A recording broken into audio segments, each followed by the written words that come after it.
Madame, Monsieur, bonsoir, je suis heureuse de vous retrouver. Nous sommes au mois de mars, dit mois de la femme. Le mois de la femme implique à ce que nous puissions également faire la promotion des femmes. Voilà pourquoi ce soir dans cette émission, j'aurai l'insigne honneur de recevoir les femmes dans le sport et particulièrement dans le football.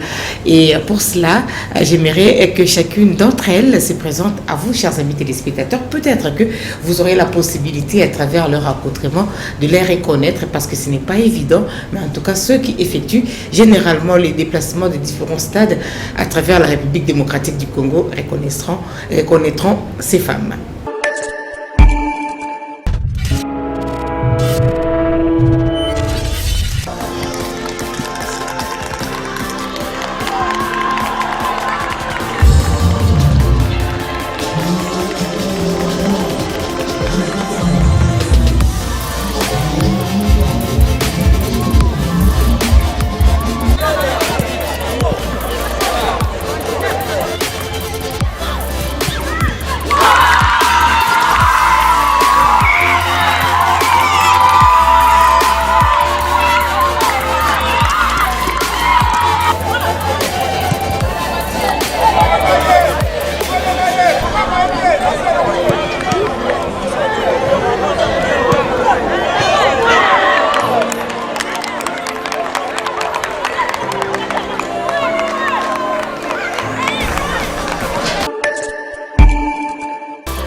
Juste vous souhaiter la bienvenue, donc je n'avais pas eu le temps de vous voir avant les ateliers. Bienvenue donc dans notre pays pour ceux qui viennent de l'extérieur. Juste vous dire également félicitations pour votre formation. Comme vous le constatez, autour du football, il y a plusieurs métiers que la plupart ne connaissaient peut-être pas. Je vous exhorte donc à bien mettre en application tout ce que vous avez appris ici pour que le football dans nos différents coins, dans nos différents pays puisse prendre la valeur par rapport aux acteurs qui concourent à ce que le football prenne de l'essor dans notre pays. Et je vous remercie. Au nom de Patrice Motsepe, président de la CAF, vous remercier d'avoir pris part à ces ateliers. Comme disait mon collègue de la FECOFA, j'espère que beaucoup ne connaissaient pas qu'autour du football, il y avait tellement beaucoup de métiers qui vont avec.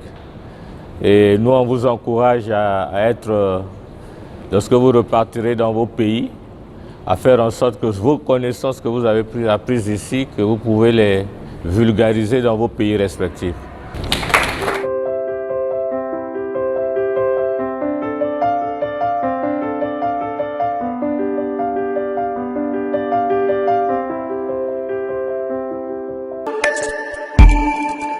Mondeko, la passe de Mondeko pour Ernesto Luzolo Sita. Luzolo, la belle passe de Luzolo devant pour son coéquipier. Très belle attaque, le centre en première intention, c'est renvoyé par Konga Basile.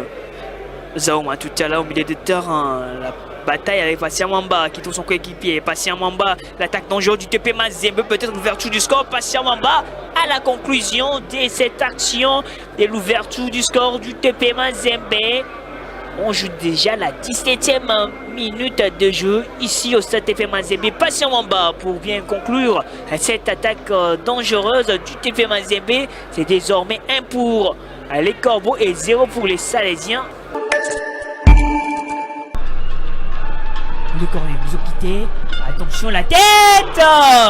Et ce but des Vita Club qui arrive au bon moment, c'est Mwimba Isala, l'ancien de l'académique club Orangex. Belle relance, attention avec cette percussion, il est dans la surface, il trouve son coéquipier et la tentative, c'est bien logé, Samsa Samangwa, l'ancien des Blessings et de Lubumbashi Sport pour son premier but avec Vita Club. Samsa Samangwa très bien trouvé pour bien enchaîner et loger la balle dans la cage de Menga Palaké. Farid Ouedraogo. La passe des Farid pour Relay René le Béninois. Un très bon pressing de Liloko Lifoli qui va donc continuer la course. Attention, la frappe de Liloko. Oh là là, dans le lucarne. Liloko Lifoli, les défenseurs qui quittent sa zone pour venir chercher ce but. Et contre des Vita Club à la récupération. Panzueli, un Mpiana Mondindi. Mpiana face à Lelo. Le centre de Mpiana Mondindi qui a Galobo Capella. Les 3e buts des Vita Club. Ici. Si ce penalty était accordé à la Dauphin Noir, peut-être que la physionomie de ces matchs allait changer. Mais on n'en est pas là. Des positions litigieuses. Il a très bien anticipé. Attention, Panzueli très à l'aise pour les 4 buts des Vita Club. Quelle intelligence, surtout sur cette passe. Elim Panzu pour les 4 buts des Vita Club. Bonsoir. Bonsoir. Allez, tout banda. Et puis c'est ma téléspectateur comme vous n'avez eu pour la tiliputa. Bah il est bien navarreuse. Je réponds au nom de Yala Charmante. Je suis mondialiste, footballeuse, la présidente de l'association des anciennes joueuses, l'entraîneur de l'équipe nationale féminine. Merci. Merci. Moi c'est Tezilelo Pichuna, mondialiste. Donc voilà, Nazaki latéral droite, gauche, qui monte, qui bouge. Voilà. Voilà, c'est quoi. Je vais présenter Dina Lusano. Nazaki gardien, Léoparda, mondialiste 2 fois. Nazaki penda gardien, penda balle peut côté bi. Faut ça la pochanga bien. C'est ça. Alors, dites-moi, Bandeko Nangai, tout ça dans le mois de mars, mois de la femme, Balobi football, Ezo Matate, football, les bis de la République démocratique du Congo, Zaka, le Kola, Ndegemi, Mezalaka, les Lokoto, les Doussou, les Lokoto, les Amobimba. Qu'est-ce qui se passe exactement? Mais peut-être bien de m'adouber, t'as beaucoup de temps à Mozindo, Nango, Bozana, moi, Kampokoloba. Pour la balle na biso bana mibali bango wana pas surprendre hein. Exactement. Biso vraiment ça fait mal depuis 2006 biso to participer à la Coupe du monde et là que ça là pour relève ezala quitté oui tant que bakoya ba mané ko se prendre en charge tina bana mikeo no bleu bazala comme ba descendant na biso bazala quitté donc biso tant to participer na 2006 2008 au comité 2010-2013, football féminin et Kitty.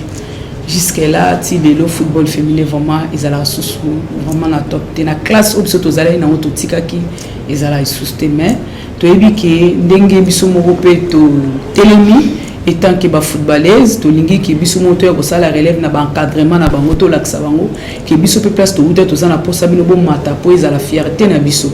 Et vous allez bien dengue de Télémi les anciennes joueuses vraiment tous vraiment déterminés dans le football féminin tant que entraîneur un peu bazolanda cours bisomo to lingi tous en charge na biso même dans football féminin to yeba nini sengeli parce que mutu azaka na kati ayeba ka souci abato tant que za na kati vraiment to yeba passer na biso te musala balle za passer okomona mutu azobeta balle banda tonga lelo côté mais on s'est donné à 100%. au moins que voyager bambisca makamno so écouter lui nous a déterminé tant qu'ambassadrice on représenter mboko no poto gagner donc ozonga boelo ko ezate bana bazo sala dessus et on zomona moral les autres qui tabana mais yango to yebiso moko tant que peut ozwa ke lokote bana pe baza toujours dessus bon on ka ba yaya ba kenda bazo lokote bon biso so bitoke tozo participer to zwani donc yango mona football ne ya basi zo kita mais tant que ceux qui biso moko to comme sur place to comme ko encadrer bana biso même na football féminin même na ba entraîneur au moins motivation ni bana ba ozana no pa na biso c'est ça que biso to lingi to sala na ba ne o na année prochaine to za biso moko déterminer na football féminin vous avez déterminé c'est ça quand la compte ya keboyebi que ono mbonge bimaka et tout ya ngala bon ka bocha mutu ou bien vraiment il y a un souci profond il y a que football féminin pour que zo matate parce que oyebi que football eza pour la biso bana basi en général eza lokola et loko et la kisa bitumba na biso parité na biso ya liboso tozo ango na kosala na sport notamment ba football wana par exemple parce que biso basi batikelaka biso ba basket ba handball ba discipline mususu mais na football oya ko mekanzoto ezalaka bitumba na biso o ya firma ki bo mwasi ya basi mais bino sikuru tangola ozola mokalelo yo est-ce que ça parce que pour eux qui mbongo koma mbongo kotaka batu misusu baliaka yango na bino boye ou bien vous avez vraiment un souci pour ça là que football est comment ndenge to komi komona ngo lelo na poto il y a même ba ligue ba championnat et ça même la chaîne de télévision où est diffusaka tous les jours le football féminin. Le voano lobby ça fait mal. Biso tito banoko beta bale mbongo banoko bimaka na football féminin. Tellement que tozala ki pe bana mike conscience banako zalate. Mais tant que to koli poto badi babale na âge ba débuter ba 9 ans ba 10 ans. Hein to beti ba I17 eza mwana tozaki bana mike. Lelo to koli conscience zo la que football féminin ezo se donner à 100% na moyen financier. Quand FIFA a tenu en jeu. Donc biso ka ndi tozana sima pona motema mabe. Dans le bango vérité parce que mbongo yaka ya football féminin eza pona bakabola même na ba club pour bazala satisfait na ba club pour ezala makasi pour football na biso même l'équipe nationale et mata mais pourquoi ça ramoté et le boni ezangaka tout Nigeria na ban uzuta la ba ba collègue biso ba komi ba entraîneur muzo mona bango ke non sala bazo sala na mbongo na bango zobini mais biso to zué le côté to Nigeria aller retour na ban toujours le tant qu'entraîneur ça fait mal il y a un moment qui ba conscience sur ça la question tout ça lâcher ka bon football féminin ko kufa il y a un moment se prendre en charge biso moko to téléma et tant que ambassadrice tant que mondialiste tout téléma mo konza mboka pe amona biso moko to encadrer tout tala erozala ndengini à l'époque tout ba ki pe basi bazala ki bana ko encadrer mais tout est plus pire pour le bana basi on a même ba club ozanga ballon mais mbongo ezali okafa tina pourquoi vous partager na bango te na éviter mais biso ceux qui toza place wana pas auto wuti no to linga te baninga na biso ba souffrir to linga ba collègue na biso ba souffrir te yango ezo ke na bana mibali motema na yango ezo simba bango ki musana bango mata parce que baza soudé baza bango nyonso na ba département o esengeli ke baza la satisfait na baninga na bango yango ezo sala mais biso toza même ba entraîneur toza même dans le département football féminin au monde arabe tout ça té beaucoup de côté balui pour botangate quand ça y a babi botangate botanga ba documenté bori bande ni ki ba tolo mutu ba lobi mazé d'abord ba lobi normalement na niveau c'est comment na ngwana football féminin ya Congo ko comme na se bulletin ils ont que bato bazo tchela rabiso wana ba yebi na bango ngote ndeni ko avancer sous baye bien motin bobini bondima po anini kasi kato bondima tende ni poto yeba kate tamba ko tchama kamna bango basa mamna bango na biso to za nso ki diba to yebi na biso te en plus ozaki bana miki to yeba te niveau to zaki no to kuma no yo yebi to voyage na yo partout non to voyage na yo mazi tiko niveau to zaki na ngo wana na niveau ale mais ndenge moko ya so ndenge mote bana wana bakozwa jamais courage tant que ba mona biso to sa to kuma ba niveau wana to zaka nde to za bakozwa makasi te bakozwa courage te bamona ki ata toki na biso toki pe to beti mondial to kozape le côté to zanse ka ndenge mona ba ya ba kina ko pasona ngelo ko to bomsi to sani akosa entraînement bien te akozala na motivation bien te ozomona mais pourtant talent ezali et pourtant talent ezali na Congo football féminin tant les ali yebi masolo tumazi ndeto betela bali yo yebi ozo sentir football féminin to betela volonté plein na stade biso ton tozo beta ozo sentir plein ba otala ba ambassadrice mo bazo mona o ba uti poto ba ozo sentir olobi kutu te même na sérum bi mpoza ki ko sala be mission bono mona ndeni stade bana otonda ba mais le komata ata match ezo betama bon on ka initi si là bato baza wana bakipaka na bango te bayebi na bango pe ni bakosala te ke po ye avancer ki mutema mabe batie na kati bayo mbongo emonana kolo komaka makeup bakuta suba sa kitoko te po liboso bazolanda pe babote bongo te nakosi voilà ne va boter la football mibeli bazoya mpona bongo bongo ndenge tozalaki sikoyo komika makeup yango wana bandolanda liboso mpo makeup eyalaki te. Est-ce que vous avez quand même un combat vous avez besoin de mener pour vous relever niveau? Parce que c'est quand même anormal. Le monde change. Comment, même dans le poteau football, il y a une dizaine d'années, football féminin, ils ont un niveau où ils commun en l'éloté. Or, biso déjà à cette époque-là, tout ça qui est un niveau élevé. Mais on va comme un niveau élevé, biso to continue comme jusqu'en bas. Et ça dû à quoi? Et ça dû à quoi? Est-ce que vous avez une initiative? Est-ce que beaucoup de gens ont des est-ce que vous avez des joueuses? Est-ce que vous avez des clubs? Qui est beaucoup de parce que en fait le football féminin jusqu'à aujourd'hui nous avons réglementé macambouté empêcher bino au faut agent des joueurs pour y en joueuses na équipe. Tant que bateau bayebi na bango bakamba football te bazawana ata bino boke bo renforcer bino boko sa ba effort libanda yo se forcer meta boko masiko peme na bango elo ni pesa po bango bazana posa na ngote bango bazana ba yebi intérêt na bango ba bandeli wana ko bino boyebi eloko bozo luka bozo nga avancement ezala par rapport ba leki nde bazoya tant que bo sala mo libanda bo sali bango bazoya ba teta bino boya po vantisa bango to sala est-ce que bo sala elo mo isala kombinemi bano ba bundisa biso bano boye ekomaka bongo siko mpona ekoma bongo te toyebi te na ya kotelema po alobaki intel. Le 8 mars célébré journée internationale de la femme apesi moi si valeur bino pe boutique ala ki di bate ba petite ba timba fort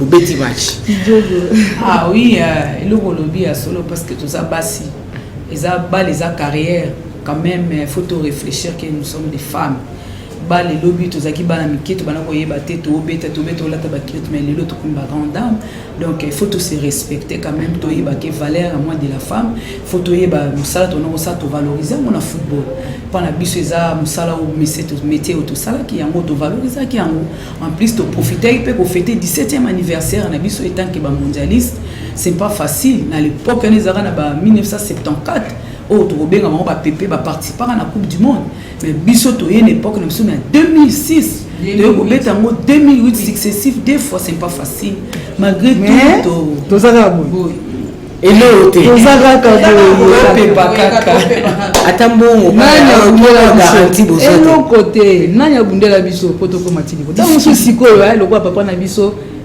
Fati Béton ya zawana za sportif tango so ko vanda tango so ko lande émission do mona oba mondialiste te ubingela ngabana wana po yaza bien yaza bongo akosala ngelo c'est impossible exacte tant tout temps ya omona te ngai ndelo bana za sportif bano ba mama ba koza boete oyebi ke bino lo wa boyebi ke nga na journaliste donc boko bombila ngai siko lo ko apese le kana ngo ya ngo pe son impact te ni ba vérité makambo c'est le cas bolia ki to bolia kate na deux participations na ba vérité wana bo bombaka bon biso tant to kendaki na 2006 ba dirigeant autres zalaki na bango ba prometteur biso ba lobi bo participer oyo ba pese biso zaki frais d'émission ba lobaki tant to kozonga mokonza mboka ako reconnaître bien tant que ba mondialiste premier tour tant to ye to monaki ke esimbité au nyonso balobaki na biso po toyeba mondialiste vraiment ceux qui m'ont participé na coupe du monde tant azozonga na mboka na ye ata lobi lelo na tiki na nga aotala lopango abienda na famille po biso nyonso so tokosi ote muto aza riche azati. Est-ce que vous avez reconnu la fédération? Oui, tous a reconnu, tous a partout, tous a mikanda nyonso tina ministère.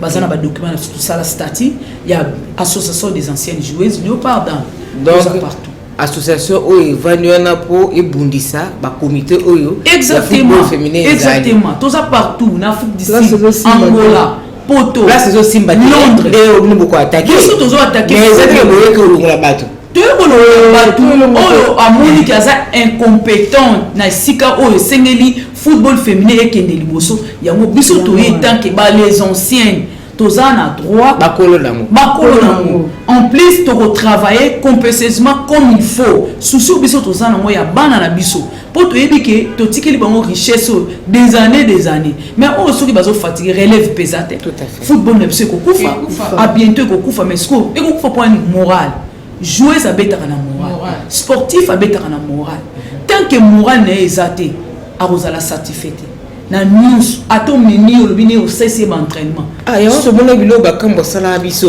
yango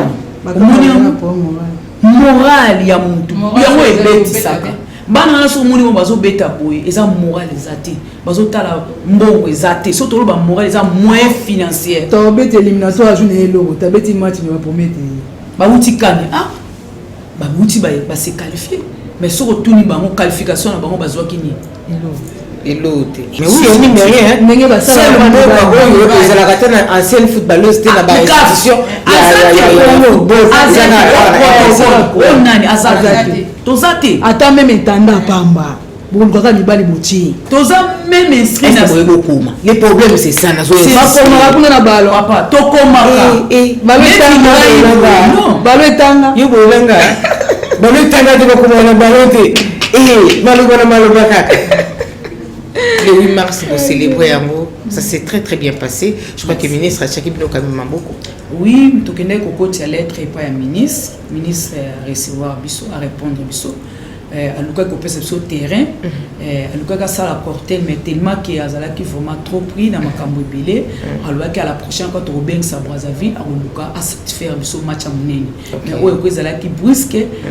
Moulinga Kabosa la passe qu'ils acquis. Pour tomber qui peut brusque, ça faut qui trouve vendaté. C'est la toute première fois biso les anciens to beta jour na biso wana. Moutounio ça Luka quand même à valoriser Mbokanaye, à valoriser loko jour anniversaire naye. Au moni biso tozaka boye to koti boye to misi boye ba lettre mais to moni tozaki satisfait dans mutu maroté même na fekofa oui wabi fekona fekofa maman présidente au boki vareuse non yango na pe OK ayoka ngai ne mutu tozala équipement kana match anniversaire biso pena ba mondialiste ba o basali fierté ya mboka mazé des fois to bitin to kendra pe ko senga sengate to moni ke lopa to pesi ba lettre to comme la fédération to senga pe équipement to bima propre et ça la peut bien sur le TV temps ko ya meni be nini e ko ya ba tali boye et ça biso pe bien to ke ko senga équipement mais to équipement to komi kuna équipe mezate to zana ngote boye na boye bisi biso reta boye na makombe be mais ba bisi bango de ya to tika de lettre bien avant mais ba bi équipe mezate ba ko bimisa biso ba polo on est ya isef izani il n'y a plus jamais celle. Polo on est à Pamba. Polo. Nini on est à Polo. Umbo on est à Fora. Plus jamais celle. Il y a Pamba sans kilote, sans bas. Après c'est babimisi ka wana na 5 ballon. Tu dis ah, et bon c'est quoi tu bête match on dit kilote on joue. Tu bête na chip. Tu vois kilote tu vois. Tu vois kilote tu vois.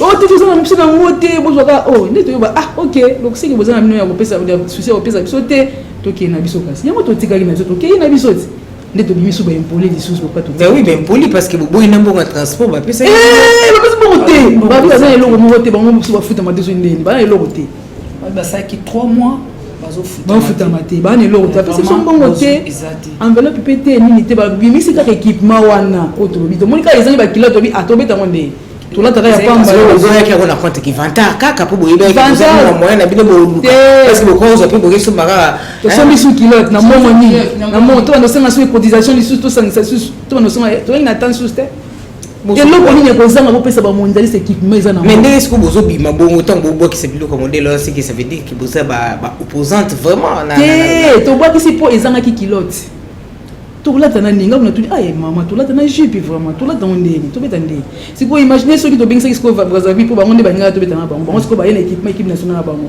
avec ça ce que tout le monde to être loti eh ma zebi mandé mabe yango to moneke ah OK c'est que to tika na biso ngo bana posa ko pesa biso te yango to tika kyango. C'est quoi l'objectif de vous poursuivre la carte association? C'est ça le problème de Soana. Au moins que Banti Valère ou tous au monde, ils sont des tous s'engager. Parce que ceux qui m'ont reconnaître Valère na binoté, c'est pas, ça fait mal. Ça qui se passe ma casse. Mondialiste, 17 ans de carrière, en plus deux fois. Quand même, c'est la raté. Il faut que ça me lettre, c'est quand même bazabana. Il faut quand même récompenser, raisonner, souci quand même tout ça parce que tous les soucis intérieurs chaque jour nous sommes là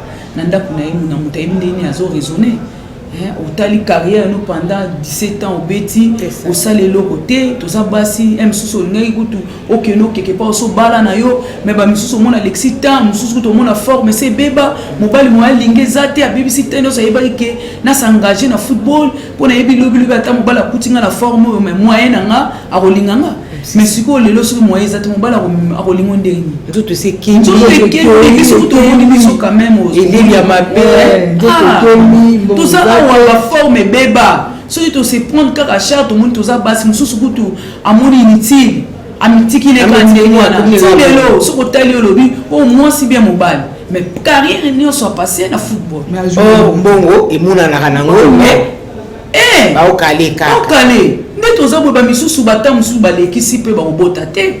Oui, on la vérité abanda ki bale ya msuna age moko lelo pour mona amona ke y a rien akena ke lingomba on s'assouni suko ba penser na nyoso mutazo raisonner za mwasi lelo a raisonner na sepelata 17e anniversaire tout sepelata ba ninga tout. J'espère que Gauthier Bamolona nous aide avec les images pour tout le monde a quand même c'est qu'a été cet événement, la célébration de la journée du 8 mars par les anciens léopards de la République démocratique du Congo. Allez, tu continues quand même. C'est ça, donc, ça qui se passe, tu l'es là qui, malgré tout, surtout les même il y a beaucoup de mais surtout bête comme honneur de zongs. Donc, biso to zaki na posa ki na ba pesa. Ba pesa bino bovana na ngwe kuma ki. Biso to yeka ba pesa biso tant que drapeau mboka to lati to beti to zongi. Mais hélas to moni ndenge leka ki vraiment to sabota ki te to bisi ba mote vomi to kende. Ke ba timbela ki ka ke ndilo ba challenger ba adversaire. Mbongo ezate, bolobi mbongo ezate. Ata maya ko melezate. Tes listes bimaki moi quelque chose bimaki bino box c'est le ko so boka bilamba ngo ya ngwana o ya wapi bon bimaki c'est que yo monyo biso monyo hotel et le ko zalaki o boya ki ko boka déjà pas vareuse plus jamais bango ba yebisi biso clair c'est pas maman ba na pesa biso aki na enveloppe ba mo te point fala ya na enveloppe na yeto mona ngo tanso donc ce enveloppe ya ki boko ndima to mo to jonto sombi kilo tout ça na mbongo te to beti to melata maite to sisika to kabwana biso po to no beta na équipement na biso moko à l'époque présent pesa biso ya kala ya yo mona griffe nsubo beta nango to boyaki alors que to so charger to zo mona ça la publicité quoi to violer mais les capé na télé ba mona griffe c'est ça la biso bien te to bito to no senga nanu po au moins beta nango ezati mais to keipe ba boy to monto ça autrement te match eza lobi to bito beta nango ka bon c'est ça mais tous allez nango pour éviter to beta parce que to changer déjà griffe fallait tout là ta imbro parce que ça et à mon canabiso mais tout ça qui peut dire c'est un souci majeur na binizani yo donc to clôturer émission souci n'est plus les amis on compte en boga on a absolu tout le maman Denise P cause à moi de la fin maman Denise n'est bikaza maman yomtema né maman abana ataka ajo ngana komina na musala o ngana sali coupe du monde na ke deux fois na lingi mama amona biso ataka na biso ayaza mama ataka na biso na passe au biso to moni ayamba biso wana posa kana mama Denise ayamba biso amona passe na biso to za bana yaza mama amona passe na musala oyo biso tosali tala age na komi tosali musala tala age na komi na yango wana yo moko na polo na oyo olati bakomi change the game, donc changer boulot. C'est donc par ici que nous allons devoir nous séparer avec les dames qui étaient avec nous sur ce plateau, parce que nous allons nous rendre à Kikwit, là où Mathieu Ngadipovi et Jean-Louis Sukama étaient partis pour assister également à la célébration du mois de la femme, c'est-à-dire le 8 mars 2024. Un grand événement s'est déroulé avec la formation de SKF, qui est une académie de football, et l'avantage c'est que c'est un homme qui est en tête de cette structure, et il a pris l'initiative de pouvoir également mettre en place une académie pour les dames. Et c'est pour cette raison-là, l'équipe s'est déplacée pour aller assister à ces grands événements. Je vais vous laisser découvrir tout cela à travers bien sûr ce documentaire. Et Kikwit, dans sa commune de Lukolela, a connu une ambiance particulière dans son entrée du stade du 30 juin au terme du tournoi de football féminin Challenge SKF ou Challenge Silva Kabamba Francis.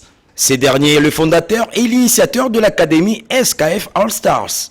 Ce 8 mars 2024, journée internationale de droits des femmes, c'est dans l'après-midi le match de classement de la 3e et de la 4e place et de la grande finale. L'affluence est au rendez-vous avec surtout les jeunes et les enfants. La petite finale oppose Kin City de blond vêtu et Kazamba Sport en vareuse bleu ciel. Dans un match marqué par de nombreux ratés et déchets techniques, mais tout de même engagés, aucun but ne sera marqué. Les deux équipes devront s'en remettre au tir au but pour se départager.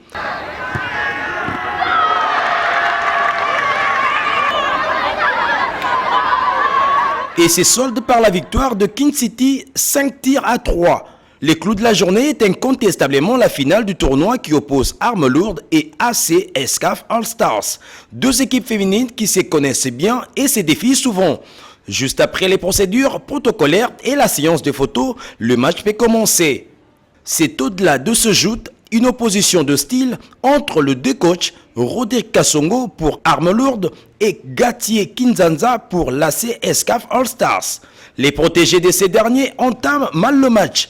Tout logiquement, Armes Lourdes par une tactique simple basée sur la rapidité de ses alliés et des contres bénéficient d'un premier temps fort qui débouche par l'ouverture du score après les premiers quarts d'heure de jeu sur un coup franc très bien exécuté par Odette Mukangi d'Armes Lourdes.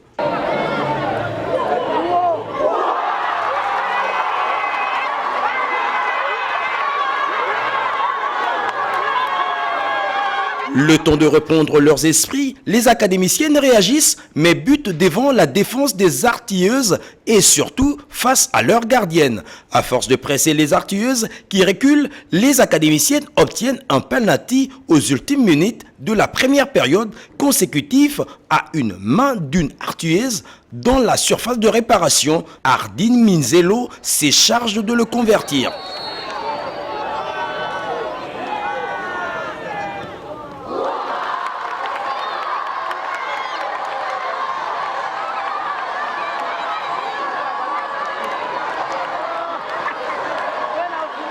Au retour de la pause, les artilleuses accusent le coup suite à la fatigue consécutive à une débauche d'énergie en première période. Malheureusement, les académiciens n'en profitent pas et ratent de prendre l'avantage par Brigitte Pangou qui envoie le ballon dans le décor. Le match à la fin du temps réglementaire se termine par un score de parité d'un but partout.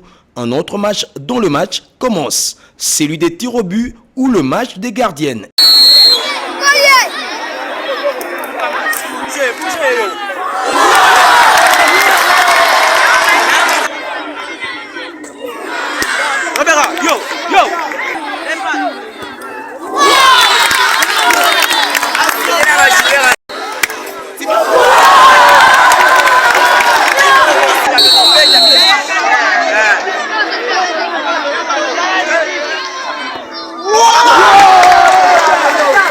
Les tournants de cet exercice est sans conteste l'exploit réalisé par la portière de l'AC SKF, Stéphie Mabaya. 2 arrêts. Les artilleuses ont exécuté leurs 5 tirs pour 2 réussis. Aux académiciennes, il leur reste un tir. C'est alors que s'avance Ruth Ndeke.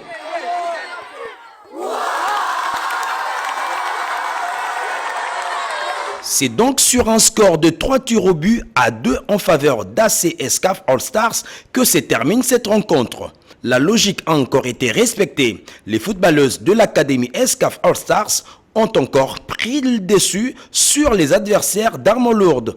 Cette fois-ci jusqu'au bout du suspense des tirs au but. La gardienne des académiciennes, Stéphie Mabaya, voit sa persévérance et sa détermination récompensées. Elle, qui brille par sa grande régularité aux entraînements, n'hésitant pas à s'entraîner avec les garçons de l'Académie SKF. Pour rappel, King City avait été battu en demi-finale par Academy All Stars par le score de 4 buts à 1. Kazamba avait, elle, subi la loi d'Armes Lourdes sur le score d'1 but à 0. Intervient aussi la remise de prix, comme les vareuses, une enveloppe pour chacune de 4 équipes. Puis, honneur aux vainqueurs, la Coupe du Challenge SKF que le président de l'entente de football des jeunes à Kikwit et ses environs, Justin Kakessa Matongo, remet à la capitaine des académiciennes, Esther Ngandou.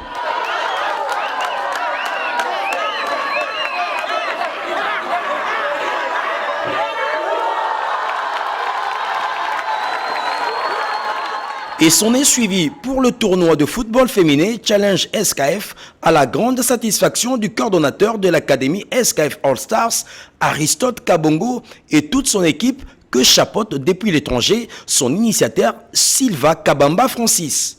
C'est une initiative à encourager. Cette compétition a été possible grâce à l'appui de l'Académie SKF que coordonne Aristote Kabongo et pour la partie officielle grâce à l'entente de football des jeunes à Kikwit et ses environs que préside de main de maître Justin Kakesama Tongo. Ces derniers livrent ses impressions à l'issue de ce tournoi de football féminin.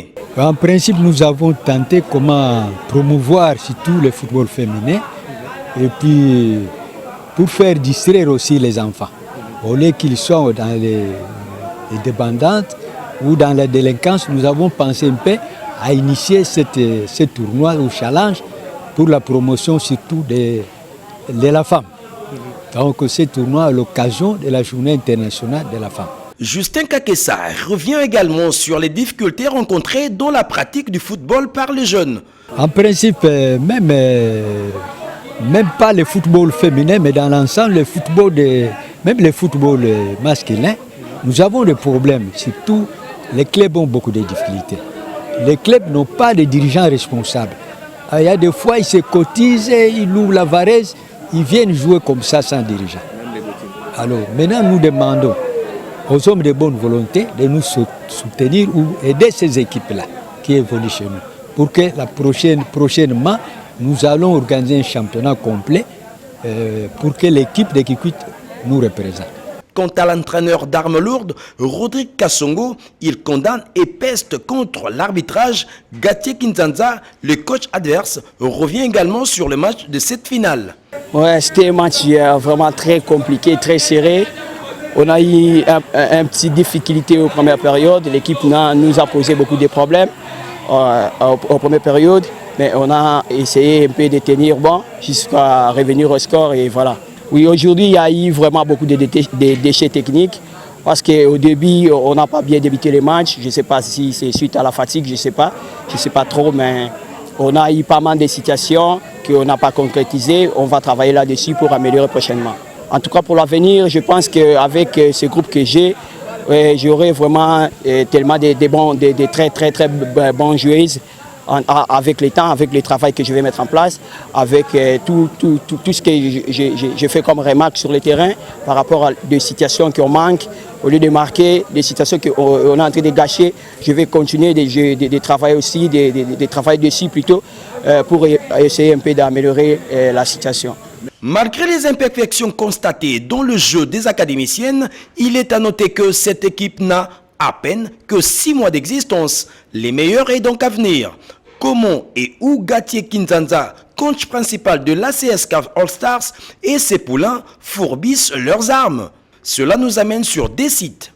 à l'université d'Ekikwit. Sur le terrain de football, c'est un après-midi d'entraînement ce 7 mars 2024 pour toutes les catégories de joueurs de l'Académie Escaf All-Stars.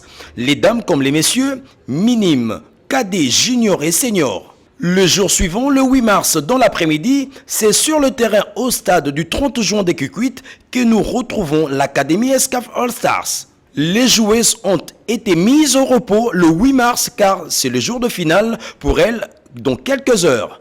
En effet, la veille, les académiciennes se sont entraînées. Avec à peine 6 mois d'existence, ces sportifs attendent l'organisation d'un championnat féminin de football à Kikwit. Cela les motivera davantage. Liliane Ginjila est le dernier rempart de la défense avant la gardienne de but.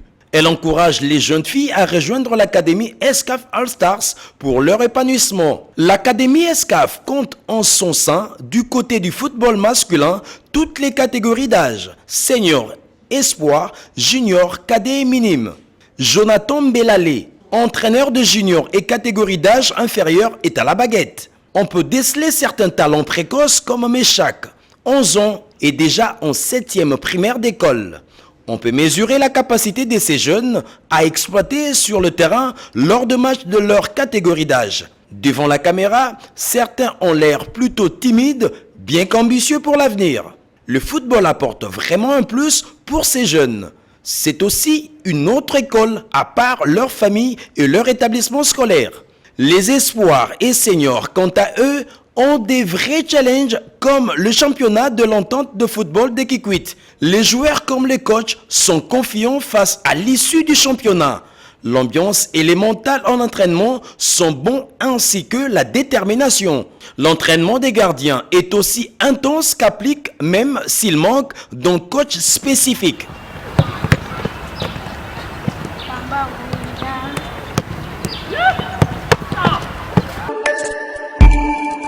Maman présidente, Togo Kabona Bourité, il faut mot de la fin. Et puis ça bat les spectateurs n'a soupé mot de la fin et association. Tout plaisir d'abord était pour moi. Au mon abino, à tabou le bandé beau le bana mais beau mon anaka qui ça va quoi. Mot de la fin. Bon, merci beaucoup maman Mazé parce que vous demandez au reconnaître Rabisso tant que sportif. Ce qui est le tout le monde a la télévisibilité, vraiment au passage à Nabiso. Merci d'abord. Merci na maman nyos o toujours célébrer le mois de la femme parce que ça moi Nabiso photo valoriser au moni biso tout ça sportif mais le lot beti ba pan toujours là tango parce que ça moi Nabiso faut vraiment tous se respecter.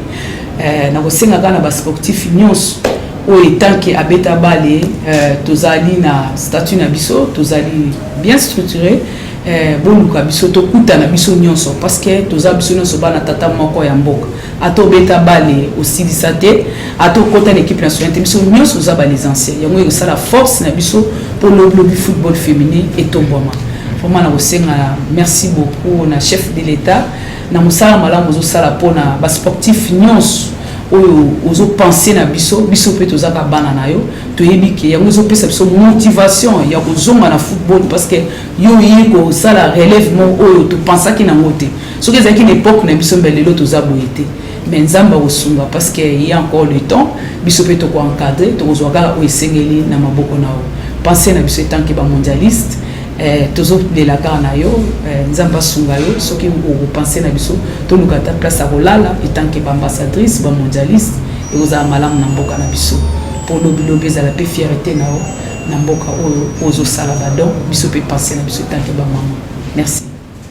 Merci beaucoup. Merci chère dame d'avoir été avec nous. Tout plaisir était pour l'équipe qui m'a accompagné ce soir et moi de vous savoir présente sur ce plateau pour l'animation de cette émission. Nous sommes au mois de la femme.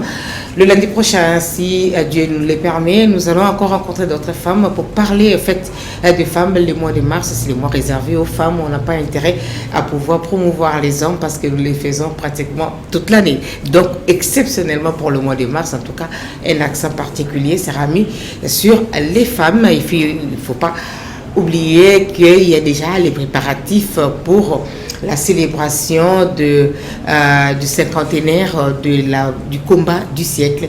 Mohamed Ali, George Foreman, c'était ici à Kinshasa, au Tata Raphaël. Le 30 octobre 1974, ça a toujours été un plaisir parce que ça va coïncider avec un grand événement particulier également. Alors donc, les préparatifs ont déjà commencé et j'espère que nous allons passer des bons moments durant cette année 2024 à travers ces grands événements. Pourquoi pas également greffer les femmes footballeuses parce qu'il y aura également des activités connexes par rapport à ces grands événements qui va avoir lieu donc en République démocratique du Congo. Ça serait un plaisir si jamais on revoyait encore George Foreman ici en République démocratique du Congo parce que de toutes les façons Don King sera là. Mais en tout cas, George Foreman, ce sera un grand honneur et n'oubliez pas, sachez-le, bien entendu que Mike Tyson s'est réclamé être de la République démocratique du Congo et particulièrement Songé. Et donc il aimerait bien revenir ici en République démocratique du Congo, être intronisé comme prince. Alors je crois que cet événement du 30 octobre permettra de tout faire. On va y revenir la prochaine fois à long et en large. Chers amis téléspectateurs, ce fut un grand plaisir pour Mathieu Ngadipouvé, Gauthier Bamolona, David Tembeni, Amiel et puis Jean Donga de vous compter parmi les nôtres. On se retrouve lundi prochain, même heure, même chaîne. Merci les dames. Bonne fête les dames. Merci.